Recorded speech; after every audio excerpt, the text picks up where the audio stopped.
Good morning, everyone. I'm Vince Lancy. Today we have a little special presentation wrapping up the BRICS Summit and what some of the takeaways are for us. Let's get started with the markets. The dollar is 104.05, up 4. 10-year yields are down 1.5 at 419.80. S&P 500 is 58.31, up 17. The VIX is down 29 at 1878. Gold is 27.24, down $11. Silver's 33.29, down 37. Copper is 4.32, down 2 cents. WTI is up 56 cents at 71.69. Natural gas 2.49, unchanged offered. Bitcoin is 68,147, down 32. Ethereum 25.44, slightly higher. Palladium is up $7 at 11.65. Platinum is down $16 at 10.11. Grains are all down, with wheat leading the charge lower. Okay. Big news week for everyone, right? Precious metals in focus. So we were trying to figure out what we wanted to talk about today. And we saw this article on Zero Hedge, and we wanted to recommend that you go to it. But I'm going to give you a presentation on it.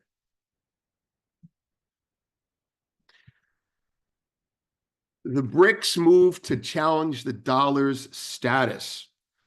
Alternative economists have long forecasted it, the fall of the US dollar as the world's reserve and petrocurrency, with BRICS nations leading the charge. The group's recent focus is shifting towards a multi-currency or basket system. For decades, the dollar has held its reign in international trade, officially replacing the British pounds after the Bretton Woods Agreement in 1944. This position, further fortified by the end of the gold standard, granted the Federal Reserve the freedom to print money extensively without facing immediate domestic inflation. As long as dollars remain overseas in foreign reserves, inflationary pressures on the U.S. economy stay somewhat tempered. But if the dollar loses its reserve status and trillions return stateside, the resulting inflation could be severe. Very similar to the milkshake concept. Second, in comes Putin. Putin's push for a BRICS currency system. Vladimir Putin took advantage of the Kazan BRICS Summit to highlight the potential for a new currency system. Aware of the dollar's role as both America's power and vulnerability, Putin introduced a symbolic BRICS banknote, a sign that dollar dumping may be closer than some economists anticipated. What happened in 2022 might be what our children or grandchildren are asking us, as we said what happened in 1971. The alternative to SWIFT and the sanction fallout. Another significant topic at the summit was the BRICS development of an alternative to the SWIFT payment system, long dominated by the US and Europe. Russia's exclusion from SWIFT after the Ukraine conflict sparked Western predictions of a Russian economic collapse. That did not happen. Instead, it drove the BRICS nations closer, with China and India significantly increasing trade with Russia and China cementing military ties with Moscow and seemingly soon declaring peace with India. The chart you're looking at there, that's what happened in 2022. Russia invaded the Ukraine. The West, led by the US, sanctioned them out of the dollar system.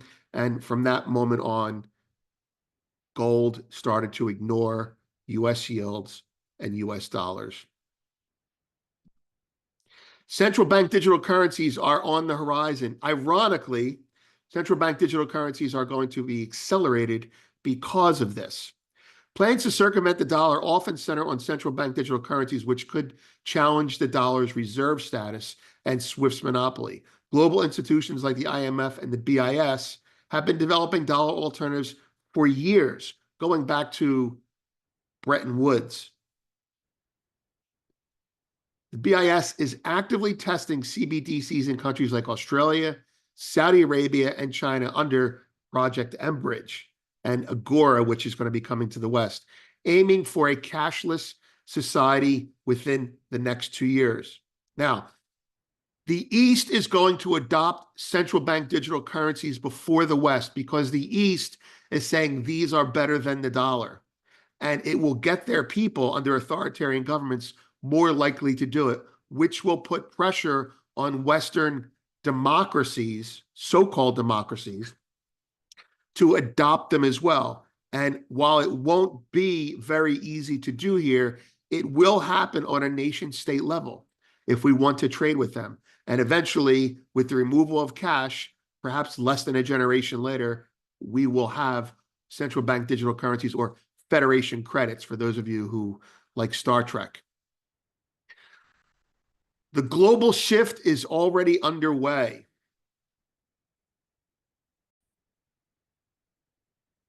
Skeptics who claim, pardon me there, skeptics who claim that the dollar's dominance will last for decades are missing the mark. It doesn't end with a bang, it ends with a whimper. It's already done. The dollar's already done. And I'm not saying people are going to sell dollars.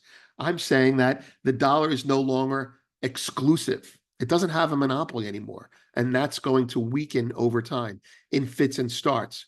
Quoting the Zero Hedge article now, globalist bankers at both the IMF and the BIS, which is essentially the same thing, by the way. The IMF is the business, the BIS is the bank traders for it. They've been developing digital alternatives to the dollar system for years, with the BIS already testing central banks in multiple countries. The mechanisms for a dollar alternative are already in motion. Now, this is a mock-up of the bill. This is not what they're going to have for a bill, because it's 100 units. You don't even know what the unit is. This was presented to Putin in 2023. Look, it's not going away. And there's going to be pushback. There's going to be financial warfare. There's going to be trade warfare. And the US will be brought kicking and screaming into the 21st century multipolarity system. And hopefully our nation's leaders and our entrepreneurs and our spirit will allow us to come out of this better off, because on a level playing field, we'd win anyway, in my opinion.